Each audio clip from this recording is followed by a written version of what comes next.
Hi friends, இன்றைக்கி முருங்கைக்கீரையை வச்சு ஒரு குழம்பு செய்யலாம், வாங்க பார்க்கலாம். அதுக்கு தேவையானது கடலைப்பருப்பு, மிளகு, சீரகம், வத்தல், மல்லி, அப்புறம் வெங்காயம், கொஞ்சம் பூண்டு, தக்காளி, அப்புறம் முருங்கைக்கீரை. ஓகேங்களா? இது எல்லாமே ஒரு சொட்டு எண்ணெய் ஊற்றி நல்லா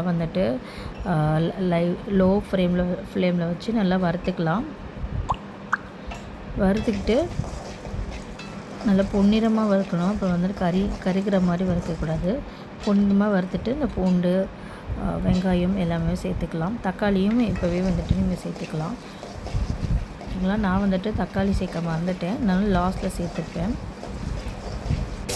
நல்லா வதக்கிட்டு அதுவும் வெங்காயம் நல்லா பூண்டெல்லாம் வதங்கிட்டதுக்கப்புறம் அதை ஆற வச்சு எடுத்துக்கிட்டு நம்ம அரைச்சிக்கலாம். இது கூட கொஞ்சோண்டு முருங்கைக்கீரையும் போட்டு நல்லா வதக்கிக்கலாம். நம்ம வதக்கி எடுத்துக்கிட்டு அதுக்கப்புறம் நல்லா ஆற வச்சு அதை அரைச்சி எடுத்துக்குவோம். நல்லா வதங்கட்டும். நல்லா ஒரு சூப்பரான ஒரு க்ரீனிஷ் கலர் இருக்கும். அந்த கலர் வர வரைக்கும் நல்லா வதக்கிட்டு கொஞ்சம் தேங்காயும் போட்டு நல்லா நம்ம வதக்கிட்டு போகிறோம். எல்லாமே வதக்கி முடிச்சக்கப்புறம் ஆற வச்சு நம்ம நல்லா மிக்சியில் அரைச்சி எடுத்துக்குவோம். அரைச்ச பேஸ்ட்டை எண்ணெய் தேவையான அளவு எண்ணெய் ஊற்றி அதில் கடுகு, உளுத்தம் பருப்பு போட்டு தாளிச்சிட்டு கொஞ்சோண்டு முருங்கைக்கீரையை போட்டு நல்லா பொரிய விட்டுட்டு அதில் இந்த அரைச்சி ஊற்றின பேஸ்ட்டை போட்டுக்கலாம். அரைச்சி ஊற்றின பேஸ்ட்டை போட்டுக்கிட்டு அதை நல்லா வதக்கி விட்டு நல்லா தேவையான அளவு தண்ணி எல்லாம் உப்பு எல்லாம் போட்டு நல்லா கொதிக்க விட்டு எடுத்தோம் அப்படின்னா ஒரு சூப்பரான சுவையான குழம்பு ரெடி ஆகிடும்.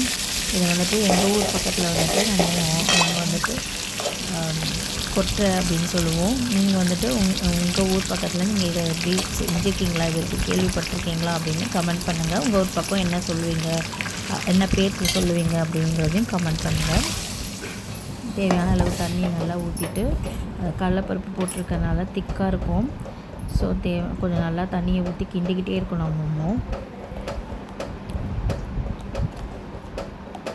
இல்லைன்னா கெட்டியாகிடும்.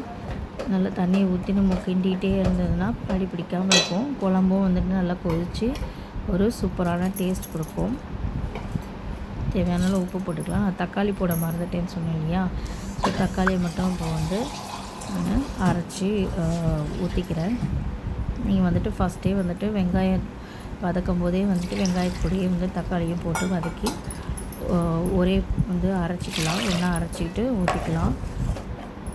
மறந்துட்டேங்கிறதுனால இப்போ லாஸ்ட்டில் சேர்த்துப்பேன். தண்ணி தேவைப்பட்டுச்சுன்னா ஊற்றிக்கோங்க. ரொம்ப சூப்பராக இருக்கும். இப்போ முருங்கைக்கீரை சாப்பிட மாட்டேன் அப்படின்னு சொல்லிட்டு சொல்லுவாங்க இல்லையா?